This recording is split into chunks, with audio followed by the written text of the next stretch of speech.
यहाँ पे आ गया, ठीक है। सो दिख रहा हूँ, अच्छे से दिख ही रहा हूँ एक्चुअल में, तो चल ठीक है। सो हेलो एवरीवन, ये है हमारा फोर्थ लेक्चर साइबर सिक्योरिटी के फील्ड में। जैसा कि हमने कहा था कि हम लेके आने वाले हैं नेटवर्किंग वाला। तो मैंने आई थिंक फर्स्ट लेक्चर में आपको बता दिया था कि क्या क्या चीज़ें होती हैं। सेकंड लेक्चर मेरा सिस्को पैकेट ट्रेसर कैसे डाउनलोड करना है वो भी अपलोड कर दिए हैं। उसमें थोड़ा एडिटिंग बाकी था इसलिए कर दिया। एडिटिंग मतलब क्या, डिलीट करना था कुछ चीज़ें। उसका जो थर्ड लेक्चर है जिसमें हमने बात किया था कि जनरली नेटवर्किंग क्या होता है, व्हाट इज़ नेटवर्किंग, जिसमें हमने देखना था कि मतलब interconnected digital telecommunication which have ability to share the resources, the device which have ability to share the resources. ठीक है। तो ये तीन चीज़ थोड़ी बहुत हमने देखी थी कि नेटवर्किंग क्या होता है, कैसे हम कह सकते हैं कि कोई एक चीज़ दूसरे से नेटवर्किंग में है जब उसके पास इतनी एबिलिटी हो कि वो रिसोर्सेज को शेयर कर सके। ठीक है। उसके बाद फिर हमने कुछ कुछ networking devices Cisco packet tracer में देखा था, जिसमें हमने देखा था स्विच था, राउटर था, हब था, रिपीटर था, मोडेम था, अपना सेल टावर था। तो आज उन्हीं डिवाइसेस के बारे में कुछ कुछ चीज़ें बातें करेंगे। और लगभग कल से हम अपना ओ एस आई लेयर पे, मैं कल थोड़ा सा ज्ञान देने के बाद आपको ओ एस आई लेयर में जैसे जैसे डिवाइसेस आते जाएंगे उसके हिसाब से हम आपको पढ़ाते जाएंगे। हालांकि आज जो बात करेंगे इसमें भी वही है, ओ एस आई लेयर के डिवाइसेस ही हैं। जैसे हम बात करें डेटा लिंक लेयर की तो वहाँ के डिवाइसेस मिलेंगे आपको, नेटवर्क लेयर की मिलेंगे, लेकिन फिलहाल अभी हम उसे होल्ड पे रखें क्योंकि थोड़ा नेटवर्किंग डिवाइसेस के बारे में मुझे लगता है आपको ज़्यादा आइडिया होना चाहिए, इसलिए हम करवाने वाले हैं। ठीक है।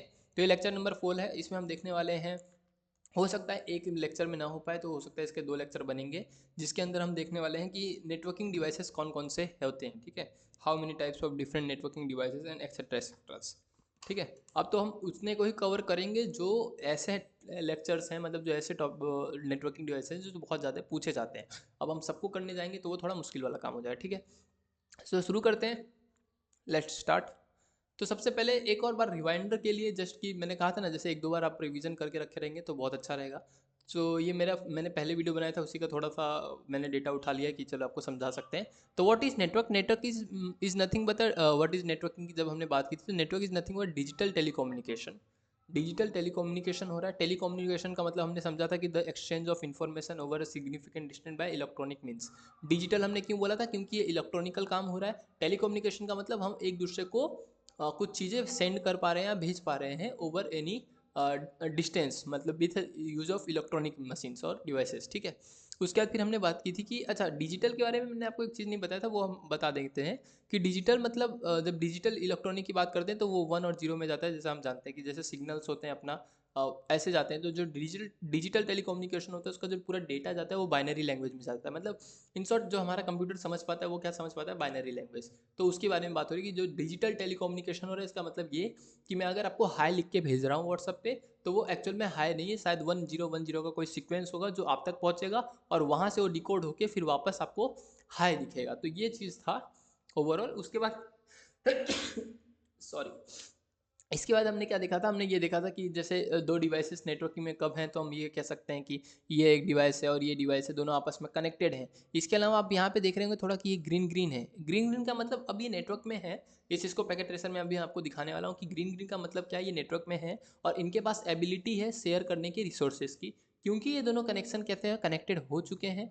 आपस में कनेक्टेड हैं, इसलिए हो रहा है। अच्छा, आप इसमें और कुछ चीज़ें देखेंगे, जैसे यहाँ पे ये जो लाइन दिख रहा है वो बोल्ड पूरा कंप्लीट लाइन है। यहाँ पे आपको डॉटेड लाइन दिख रहा होगा, बोल्ड है बट डॉटेड लाइन है। तो ये दोनों का मतलब क्या होता है, आखिर कब कौन सा वायर लगाना है, क्योंकि आप जब नेटवर्किंग पढ़ रहे हैं तो मैंने कहा ना आपको पूरा डिटेल आना चाहिए कि भाई किसी ने बोल दिया कि नेटवर्किंग बनाओ, तो यही नहीं कि आप सिस्को पैकेट ट्रेसर में बना रहे हैं, यहाँ तक कि आप जब रियल टाइम में भी अगर उसे इंप्लीमेंट करने की कोशिश कर रहे हैं तो आपको पता होना चाहिए कि कौन सा वायर कहाँ लगाना है। मतलब ऐसा नहीं हो रहा है कि आपने दो स्विचेस को किस वायर से क्रॉस ओवर से जोड़ा है कि स्ट्रेट फॉरवर्ड से जोड़ना है, आपको ये नहीं पता। तो वो भी हम देखने वाले हैं, वो लगभग शायद 5th लेक्चर या 6th लेक्चर होगा। ठीक है, क्योंकि ये 4th है तो ओके। अब बात करते हैं, ये सीन तो हमने समझ लिया था कि भाई नेटवर्किंग क्या होता है। एक बार मैंने इसका रिवीजन फिर से करवा दिया। नेटवर्किंग मतलब कोई दो devices which have the ability to share the resources over different distance. Okay, ये चीज़ हमने देख लिया। और ये डिजिटल टेली कम्युनिकेशन होता है, मतलब इसका जो डेटा आता है वो अगर आपने कुछ भी लिखा है वो 1010 के फॉर्म में ट्रांसफर होता है, उसके बाद वहाँ पे वापस जाके डिकोड हो जाता है। यहाँ पे इनकोडिंग होता है, वहाँ पे डिकोडिंग होता है। ठीक है। अब बात करते हैं नेटवर्किंग डिवाइसेस की। तो बहुत सारे नेटवर्किंग डिवाइसेस हैं जिसमें से हमने सिस्को पैकेट ट्रेसर में मॉडेम को देखा, हमने रिपीटर देखा, हमने हब देखा, ब्रिज भी होता है, ब्रिज का भी काम देखेंगे हम। स्विचेस हैं, राउटर हैं, उसके बाद गेटवे है, फायरवॉल है। और रियल टाइम में दिखने के लिए आप ये देख सकते हैं कि रियल टाइम में कैसे दिखते हैं ये सब डिवाइसेस। ऐसा होना कि आपने देखा और आपको समझ ही नहीं आ रहा है कि क्या है। तो ध्यान रखिएगा, जो रिपीटर है उसके अंदर हमेशा 2 पोर्ट होता है, एक इस तरफ होगा एक इस तरफ होगा। अब हब है उसके अंदर मल्टीपल पोर्ट्स होते हैं, 24 टू और 12 टू 24 हो सकते हैं, ठीक है। इसके अलावा बात करें तो राउटर को आपने देखा ही होगा, जनरली आपके घर पे भी लगा रहता है राउटर। तो फिर स्विचेस हैं, स्विचेस में भी बहुत सारे पोर्ट्स होते हैं। इसके अलावा मोडेम है, ये रहा मोडेम, एक डिवाइस सिंपल सा। NIC ये भी एक नेटवर्क इंटरफेस कार्ड है, जो मैंने डाल दिया कि मतलब आपको एक थोड़ा थोड़ा बेसिक नॉलेज हो जाए कि हाँ दिखता कैसा है, गेटवे कैसा होता है, वगैरह वगैरह चीज़ें मैंने आपको लिख दी। अब बात करते हैं एक एक डिवाइसेस की बात करेंगे। जब हम बात करेंगे मोडेम की, भाई मोडेम क्या है, क्यों यूज़ करते हैं, क्या क्या इसमें प्रॉब्लम है, क्या क्या अच्छाइयाँ हैं, ठीक है। तो सबसे पहले चलते हैं हमारा मोडेम के ऊपर। तो मोडेम पहले आप इस तरीके से समझते हैं कि डेफिनेशन पे नहीं जाते हैं, सबसे पहले समझते हैं मोडेम का मतलब क्या है। तो एक अगर आपको मैं एग्जांपल देने की कोशिश करूं और वहाँ से आपको समझाने की कोशिश करूं कि मोडेम का यूज़ हम कर क्यों रहे हैं। 1 मिनट रुकिए ज़रा, थोड़ा स्क्रीन को लाइट अप कर देता हूँ। ये तो हो गया, ओके अब शायद थोड़ा अच्छा दिख रहा होगा। ओके, सो चार्जिंग चालू है, हाँ। तो सबसे पहले समझने की कोशिश करते हैं कि मोडेम होता क्या है और क्यों हम इसका यूज़ कर रहे हैं, और मतलब पूरा मतलब एक आर्किटेक्चर समझने की कोशिश करते हैं। तो सबसे पहले ये समझते हैं कि रियल लाइफ में हो क्या रहा है। आप रियल लाइफ में एक समझिए कि ये एक डिवाइस थी मेरी, ये मान लीजिए एक मेरा पीसी था, इसे किसी दूसरे पीसी को एक डेटा भेजना है। अभी हम बात कर रहे हैं वायर्ड कनेक्शन की, वायरलेस की हम बात अभी नहीं कर रहे हैं, तो उस पर अभी आप थोड़ा ध्यान कम दीजिएगा, ठीक है। तो जैसे ही मैंने एक सिग्नल भेजा, तो सिग्नल किस में गया होगा, 0 1 0 के फॉर्म में गया होगा, ठीक है। क्योंकि डिजिटल सिग्नल है इसलिए 0 या 1 के फॉर्म में जाता है। कभी वैल्यू 0 होगी, कभी 1 होगा, फिर 0 हुआ, कभी 1 हुआ, वो अपने ऊपर डिपेंड है कि मतलब वो डेटा क्या है, उसके हिसाब से 0 1 0 के फॉर्म में जा रहा है, ठीक है। अब जब ये सिग्नल जा रहा है तो यहाँ पे कुछ काम होता है जिसको मैं अभी डिफाइन करूँगा थोड़ी देर में, एक दो मतलब एक स्लाइड समझाने के बाद। तो मान लीजिए यहाँ पे एक सिग्नल, जो डिजिटल सिग्नल था वो एनालॉग सिग्नल में कन्वर्ट होगा। किस में कन्वर्ट होगा, एनालॉग सिग्नल में। या चलिए कन्वर्ट नहीं भी हो रहा आपके हिसाब से, भाई कन्वर्ट नहीं हो रहा तो कोई बात नहीं। ये समझिए जब आपने वो चीज़ देखा होगा, जैसे क्रिकेट में आपने जब बैट से बॉल मारा, तो जब इनिशियल स्टेज पे बॉल लग रही है तो बॉल बहुत तेज भाग रहा है, और एट द एंड कहीं वो मान लीजिए 100 तो नहीं बोलूँगा, 50 60 मीटर तक पहुँचा बॉल। उसके बाद धीरे धीरे आप देखते हैं वो स्लो डाउन होने लगता है। स्लो डाउन होने का रीज़न क्या रहता है, हमने पढ़ा है फ्रिक्शन होता है कि भाई फ्रिक्शन के कारण कारण वो बॉल स्लो हो जाती है और एट द एंड जाके कहीं पे रुक जाती है, ठीक है। तो यहाँ पे थोड़ा फिजिक्स मैंने डाल दिया, लेकिन कोई बात नहीं। मतलब ये है कि आपने जब बॉल मारा तो वो एट द एंड कहीं ना कहीं पे जाके रुक जा रही है। मतलब वो क्या रहा है, जब बॉल बैट पे लगी थी तो उस समय उसकी पावर मान लीजिए अगर 100 था, कि 100% इसमें पावर है कि ये बहुत दूर तक जाएगी। और धीरे धीरे जाते जाते जैसे जैसे उसे फ्रिक्शन लगना शुरू हुआ, जैसे जैसे फ्रिक्शन लगना शुरू हुआ उसकी पावर डाउन होती गई, 100 से 98, 99, 99, 98, 97, 90, 80, 40, 20, एट द एंड जाके 10 और फिर 0। जैसे ही उसका पावर 0 हुआ वो वहाँ पे रुक गई ड्यू टू फ्रिक्शन। हम उसकी बात नहीं करेंगे कि फ्रिक्शन के कारण हुआ क्या, किसके कारण हुआ। मतलब एट द एंड वो जाके बॉल रुक जा रही है क्योंकि उसका पावर डिक्रीज होते होते होते 0 हो जा रहा है। सेम यहाँ पे भी कंडीशन होता है, जब आपने कोई सिग्नल भेजा तो ये जो सिग्नल है, मान लीजिए इसके अंदर पावर है 100% का, ठीक है। अभी जब 100% का पावर है तो ये पावर धीरे धीरे धीरे धीरे धीरे जाते जाते जाते जाते कम हो जाता है। तो ये एक पॉइंट है जो मैं अभी आपको बता के रखता हूँ, उसके बाद आपको जब मैं आगे आगे सब चीज़ें पढ़ाऊंगा तो आपको ये चीज़ मैं वापस रिकॉल करवाऊँ कि मैंने आपको ये बताया है, ठीक है। तो आप ये चीज़ ध्यान रखिएगा कि अगर मैंने कोई सिग्नल भेजा है जिसमें पावर 100% है, तो जैसे जैसे वो ट्रैवल करेगी बहुत दूर तक, उसकी जो पावर है वो कम होने लगी, उसका जो सिग्नल स्ट्रेंथ है जिसे हम बोल सकते हैं सिग्नल स्ट्रेंथ, राइटिंग बिगाड़ रहा हूँ मैं, थोड़ा अच्छा लिखने लगता हूँ, वो मान लीजिए डिक्रीज होना शुरू हो जाएगा। क्या होना शुरू हो जाएगा, डिक्रीज। ये चीज़ आपको समझ में आ गया। चलिए अब ये तो एक वो हो गया जो मैंने आपको थोड़ा थोड़ा डिफाइन कर दिया। अब बात करते हैं कि मोडेम का यूज़ क्या होता है, अब उस पर थोड़ा चर्चा की जाती है। तो आप एक बात समझिए कि मिट जाएगा, पूरा पूरा मिट जा रहा है, रुकिए। यस, गुड गुड गुड, ठीक है। अब बात करते हैं, थोड़ा सा छोटा कर लेते हैं, आज सही नहीं बन रहा है, हाँ। तो बात करते हैं मोडेम की कि भाई मोडेम का यूज़ क्या है और क्यों हम यूज़ करते हैं, क्या क्या चीज़ें होती हैं। तो सबसे पहले समझते हैं कि रियल लाइफ में कम्युनिकेशन कैसे होता है। तो मान लीजिए ये एक डिवाइस है और यहाँ पे एक कहीं दूर डिवाइस रखा है। ये जो डिवाइस है अभी जो जनरेशन वाला डिवाइस है, ये लोग समझते हैं डिजिटल सिग्नल, इनको समझ में आता है डिजिटल सिग्नल। अब इन शॉर्ट अगर आपको डिजिटल डिजिटल सिग्नल के बारे में कन्फ्यूजन हो रहा है तो मैं आपको ये बता दूं कि जो जो सारे हमारे कंप्यूटर हैं, डिवाइसेस हैं, वो क्या समझते हैं, बाइनरी लैंग्वेज। और आपको पता होगा बाइनरी लैंग्वेज काम करती है 0 और 1 पे। तो जो इससे डेटा जा रहा है या डेटा इसके पास आ रहा है वो जनरली कौन से लैंग्वेज में होता है, बाइनरी लैंग्वेज। इसका मतलब मैं आपको सिंपल समझाता हूँ, जैसे कि आप मान लीजिए आपको एक हिंदी लैंग्वेज आता है। अगर आपको एक हिंदी लैंग्वेज आ रहा है तो आप कहीं पे जा रहे हैं, तो अगर कोई आपसे हिंदी में बात कर रहा है, ओनली आपको हिंदी आता है, इंग्लिश भी नहीं आता है आपको, ओनली हिंदी आता है, तो आप कहीं जाते हैं और आप कहीं से बात करते हैं और उसने आपको इंग्लिश में बोल दिया जवाब, या फिर उसने इंग्लिश में आपसे क्वेश्चन पूछ लिया, तो क्या आप उसे समझ पाएंगे? नहीं समझ पाएंगे। आपको क्या चाहिए कि भैया कोई भी आए भाई मुझे ना हिंदी में बता दे तो मैं इसका जवाब दे पाऊंगा।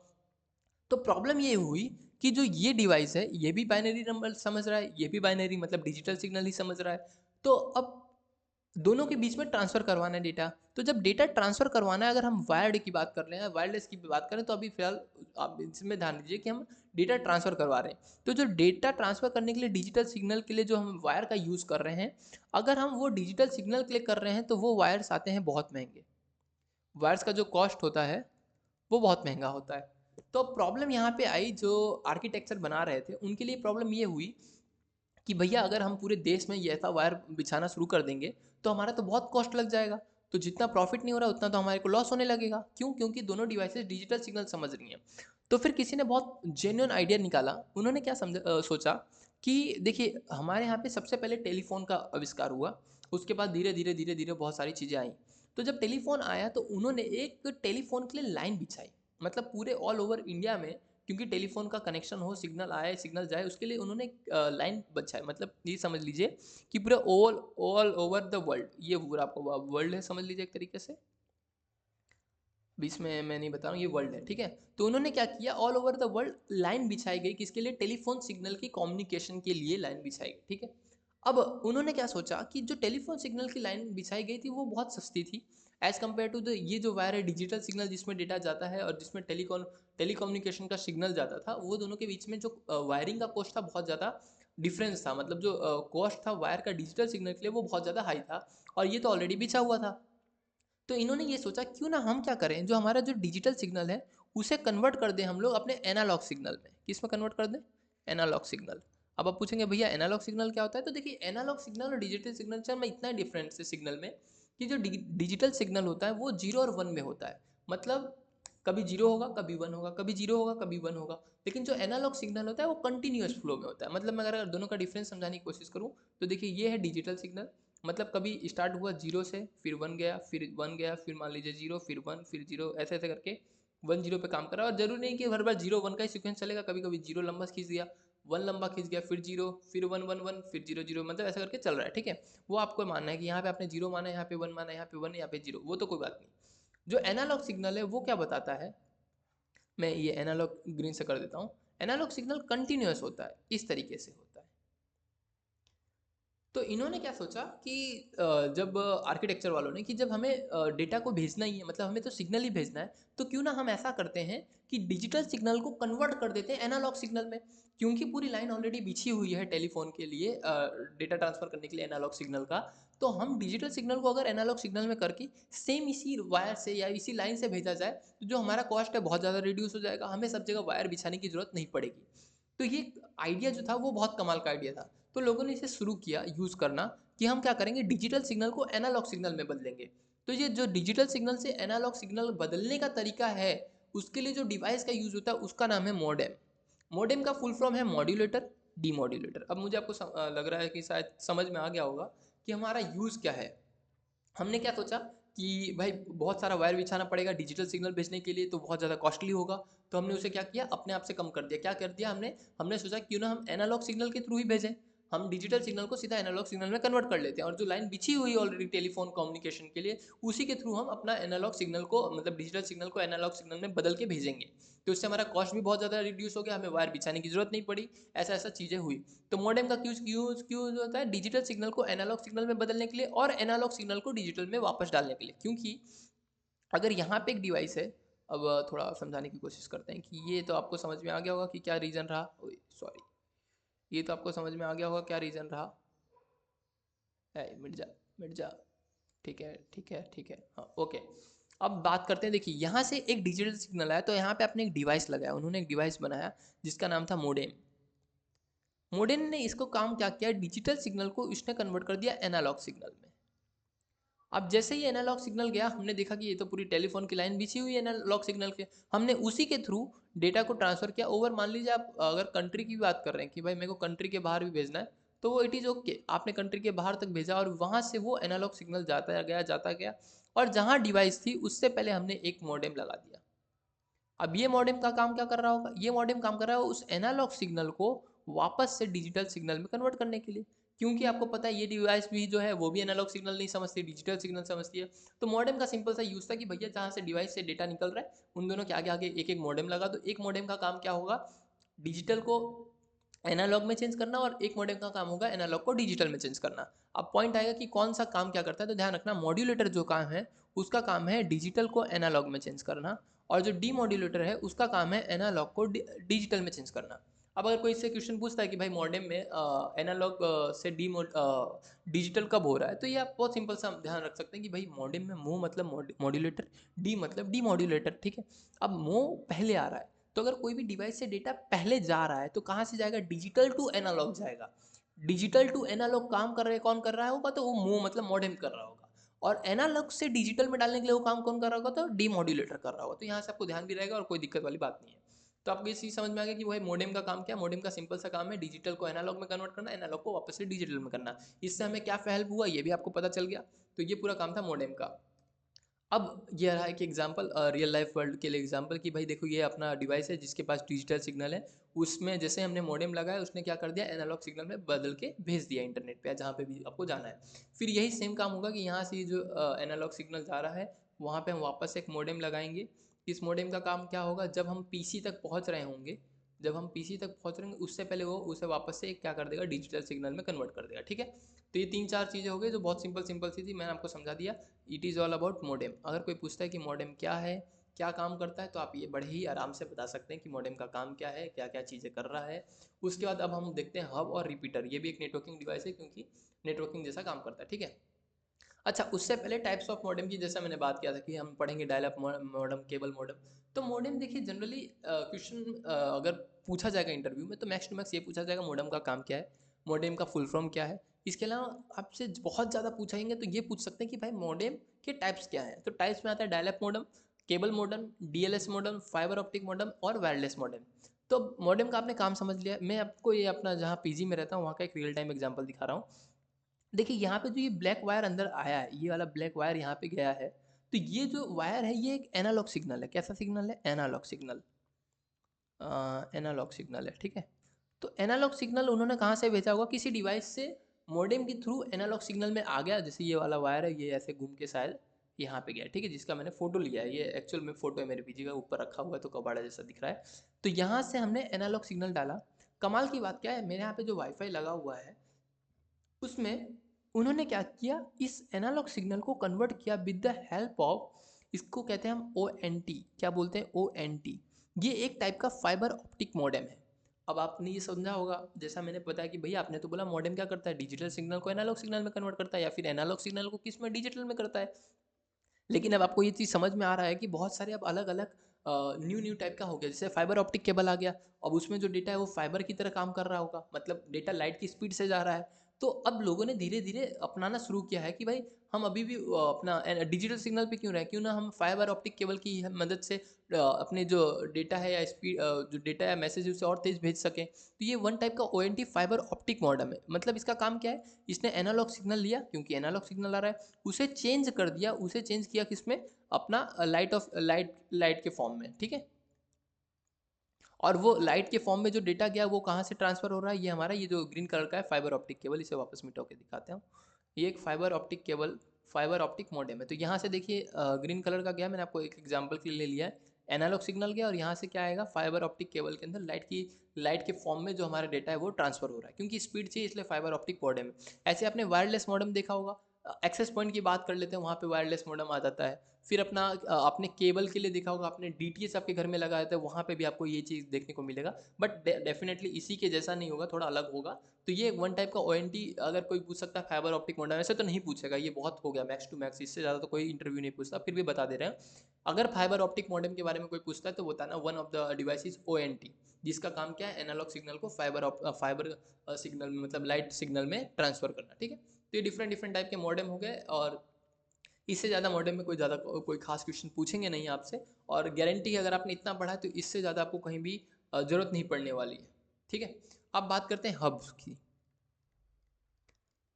तो हब का काम क्या है, इस पे समझने की कोशिश करते हैं। तो देखिए, मैंने आपको पहले ही बता दिया था वो सिग्नल वाली बात कि मान लीजिए यहाँ से एक सिग्नल जा रहा है ट्रांसमिट होके, अब वो एनालॉग सिग्नल हो डिजिटल सिग्नल हो, हमें उस पर ध्यान नहीं देना है।